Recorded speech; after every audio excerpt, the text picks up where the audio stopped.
மாணவனாக மாணவர்கள் சார்பாக வாழ்த்துக்களை தெரிவித்துக் கொள்கிறேன்.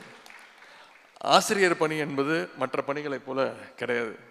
இந்த பணி ஒரு அறிவார்ந்த தலைமுறை உருவாக்குகின்ற ஒரு அறப்பணி என்று சொல்லலாம். விருது பெறுபவர்கள் மட்டுமல்ல, இன்றைக்கு வகுப்பறையில் பாடம் எடுத்துக் கொண்டிருக்கக்கூடிய அனைத்து ஆசிரியர்களுக்கும் நம்முடைய பாராட்டுகளையும் வாழ்த்துக்களையும் இந்த நிகழ்ச்சியின் மூலம் நான் தெரிவித்துக் கொள்வோம். இந்த கல்வியை கொடுக்கின்ற உன்னதமான பணியை தான் நீங்கள் ஆசிரியர்கள் பெருமக்கள் நீங்கள் செஞ்சு கொண்டிருக்கிறீங்க. பொதுவாக மாணவர்கள் தான் நல்லா படித்து ஆசிரியர்களிடம் அந்த வெரி குட் சர்டிஃபிகேட் வாங்குவாங்க. ஆனால் இன்னைக்கு ஆசிரியர் பெருமக்கள் நீங்கள் அனைவரும் உங்களுடைய சிறப்பான பணியின் மூலம் நம்முடைய தமிழ்நாடு அரசிடமும் பள்ளி கல்வித்துறையிடமும் அந்த வெரி குட் சர்டிஃபிகேட் அப்படியே இன்னைக்கு வாங்கியிருக்கீங்க. அதுக்கு வாழ்த்துக்கள். ஒரு வகையில் பார்த்தா திராவிட இயக்க தலைவர்கள் அனைவருமே ஆசிரியர்கள் தான். தமிழ் சமூகத்திற்கு மானமும் அறிவும் ஊட்ட வந்த ஆசிரியர்கள் தான். அதனால்தான் தந்தை பெரியார் அவர்களை இப்பொழுதும் நாம் அறிவாசான் அப்படின்னு கூப்பிடுறோம். அறிவோடு சேர்த்து மானத்தையும் சொல்லி தந்தவர் தந்தை பெரியார் அவர்கள் மட்டும்தான். பள்ளிக்கூடத்தில் நீங்கள் பாடம் நடத்துறது போலவே தந்தை பெரியார் அவர்கள் பகுத்தறிவு கருத்துக்களை மக்களுக்கு புரிகின்ற மொழியில் எடுத்து சொன்னார். அதே போல பேரறிஞர் அண்ணா அவர்கள் பள்ளி ஆசிரியராக தான் தன்னுடைய பொது வாழ்க்கையை தொடங்கினார். கலைஞருடைய முதல் பணியே ஆசிரியர் பணிதான். மாணவநேசன், முரசொலி போன்ற இதழ்களுக்கு ஆசிரியராகத்தான் தன்னுடைய பொது வாழ்க்கையை துவங்கியவர் முத்தமிழ் டாக்டர் கலைஞர் அவர்கள். நீதி கட்சியுடைய தலைவர்களில் ஒருவர் பனகலரசர் அவரை பற்றி அவருடைய அந்த ஆசிரியர்கள் எடுத்த பாடமும் பாட புத்தகத்தில் இருந்த கருத்துக்களும் தான் நம்முடைய முத்தமிழ் டாக்டர் கலைஞர் அவர்களை பொது வாழ்க்கைக்கு வர வச்சது. ஒரு இயக்கத்தை எப்படி வழி நடத்தணும், ஒரு அரசை எப்படி திறம்பட நடத்தணும் அப்படின்னு இந்தியாவுக்கே ஆசிரியராக இருந்தவர் தான் முத்தமிழ் டாக்டர் கலைஞர் அவர்கள். ஆகவே தான் ஆசிரியர்கள் மேலே நம்முடைய திராவிட முன்னேற்ற கழக அரசுக்கு எப்பொழுதுமே ஒரு தனி அக்கறை உண்டு. நம்முடைய முதலமைச்சர் அவர்களும் ஆசிரியருடைய நலன்களில் தனி கவனம் செலுத்திட்டு வராங்க. ஒரு மாணவன் வாழ்க்கையில் முன்னேறணும்னா என்னென்ன செய்யணும்னு ஆசிரியர் இடத்துல யோசித்து திட்டங்களை தந்து கொண்டிருப்பவர் தான் நம்முடைய முதலமைச்சர் அவர்கள். அதனால தான் முதலமைச்சருடைய காலை உணவு திட்டமாக இருந்தால் இந்தியாவிலேயே முதன்முறையாக அறிமுகப்படுத்தப்பட்டது நம்முடைய தமிழ்நாட்டில் தான். இன்னைக்கு அந்த திட்டம் அரசு உதவி பெறும் எய்டட் ஸ்கூலுக்கும் விரிவாக்கம் செய்யப்பட்டிருக்கு. ஒரு நாளும் திங்கள் முதல் வெள்ளி வரை ஒரு நாளும் 20 லட்சம் குழந்தைங்க அந்த திட்டத்தின் மூலம் பயனடைஞ்சிட்டு வராங்க. பெண்கள் உயர்கல்வி படிக்கணும்னு அரசு பள்ளியில் படித்த மாணவிகளுக்கு புதுமை பெண் அப்படின்னு ஒரு திட்டத்தை முதலமைச்சர் அவர்கள் செயல்படுத்திட்டு வராங்க. இந்த திட்டத்தின் மூலம் 3 லட்சம் மாணவிகளுக்கு மாதந்தோறும் 1000 ரூபாய் கல்வி ஊக்கத்தொகை வழங்கப்பட்டு இருக்கு. அதே போல எப்படி மாணவிகளுக்கு புதுமை பெண் திட்டமோ அதே மாணவர்களுக்கு ஆகஸ்ட் மாதம் முதல் தமிழ் புதல்வன் அப்படின்னு ஒரு திட்டம் அரசு பள்ளியில் படித்து உயர்கல்வி சேர்ந்துள்ள 3,73,000 மாணவர்களுக்கு மாதந்தோறும் 1000 ரூபாய் கல்வி ஊக்கத்தொகை வழங்கப்பட்டுக்கிட்டு இருக்கு. உங்ககிட்ட படித்த அரசு பள்ளி மாணவர்கள் இன்னைக்கு 100 கணக்கில் ஐஐடி, என்ஐடி போன்ற உயர்கல்வி நிறுவனங்களில் சேர்ந்து படிக்கிறாங்க. நம்முடைய அரசு சார்பாக வழங்கப்படுகின்ற பயிற்சி மற்றும் ஆசிரியர் உங்களுடைய வழிகாட்டல் தான் இந்த அத்தனை சாதனைகளுக்கும் ஒரே காரணம். நம்முடைய முதலமைச்சர் அவர்கள் உயர்கல்விக்காக வெளிநாடு செல்கின்ற அரசு பள்ளி மாணவர்களுடைய முதல் பயண செலவையும் முதல் ஆண்டுக்கான முழு செலவையும் கழக அரசே ஏற்கும் அப்படின்ற ஒரு சிறப்பான அறிவிப்பு அறிவிச்சிருக்கிறாங்க. இந்த திட்டங்கள் எல்லாம் மாணவர்கள் பெற்றோர்களுக்கு மட்டுமல்ல ஆசிரியர்களாகிய உங்களுக்கும் மனநிறைவை தரும் என்ற நம்பிக்கை இந்த அரசிற்கு இருக்கின்றது. மனிதர்களுக்கு மட்டும்தான் சிந்திக்கின்ற ஆற்றல் இருக்கு. அந்த ஆற்றலை தூண்டுகின்ற ஆசிரியர்கள் உங்களுடைய கடமை. அப்பொழுதுதான் நம்முடைய மாணவர்கள் அறிவில் சிறந்தவர்களாக வளர்ந்து வருவாங்க. தமிழ்நாட்டுடைய கல்வி வளர்ச்சிக்குன்னு தனி வரலாறு உண்டு.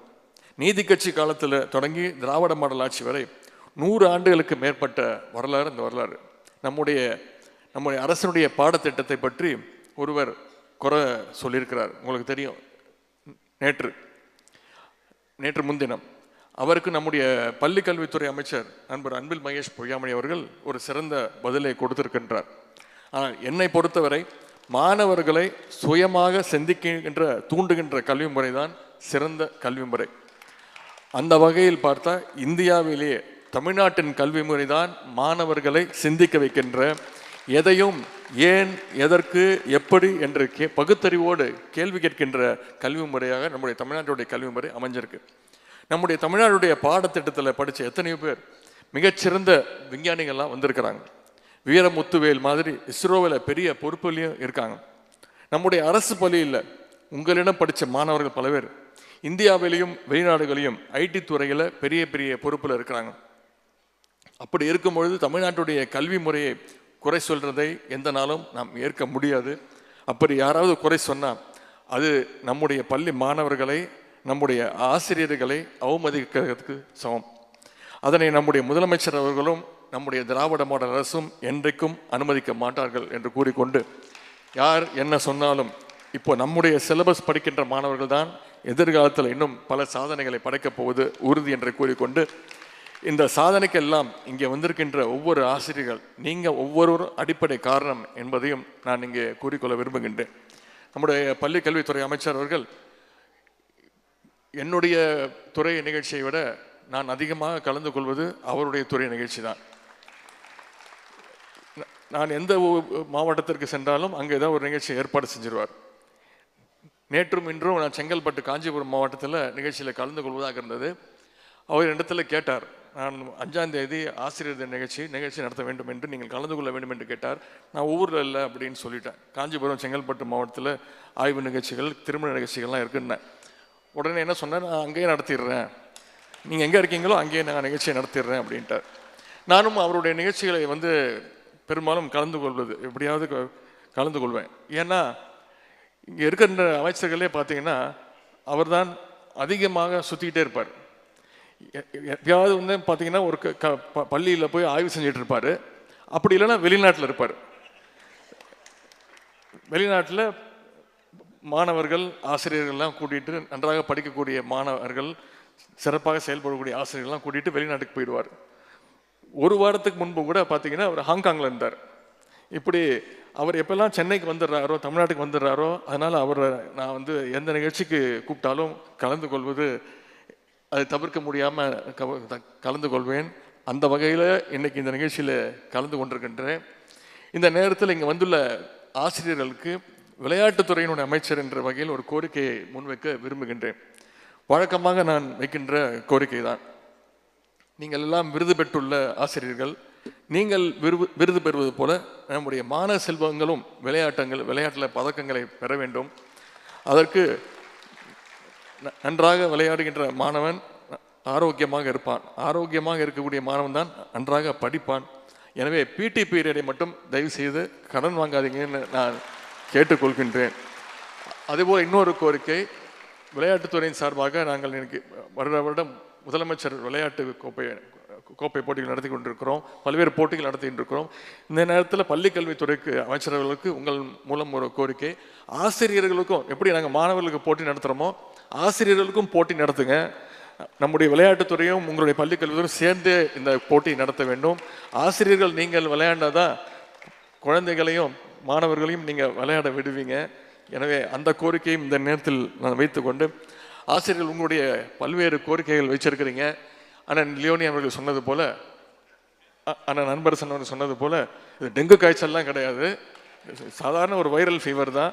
விரைவில் சரியாயிடும். அதற்கு நம்முடைய முதலமைச்சர் அவர்கள் சரியான மருந்தை உங்களுக்கு சரியான நேரத்தில் கொடுப்பாங்க என்று கூறிக்கொண்டு, விருது பெற்ற உங்கள் அனைவருக்கும் என்னுடைய வாழ்த்துக்களை கூறி விடைபெறுகின்றேன். நன்றி, வணக்கம்.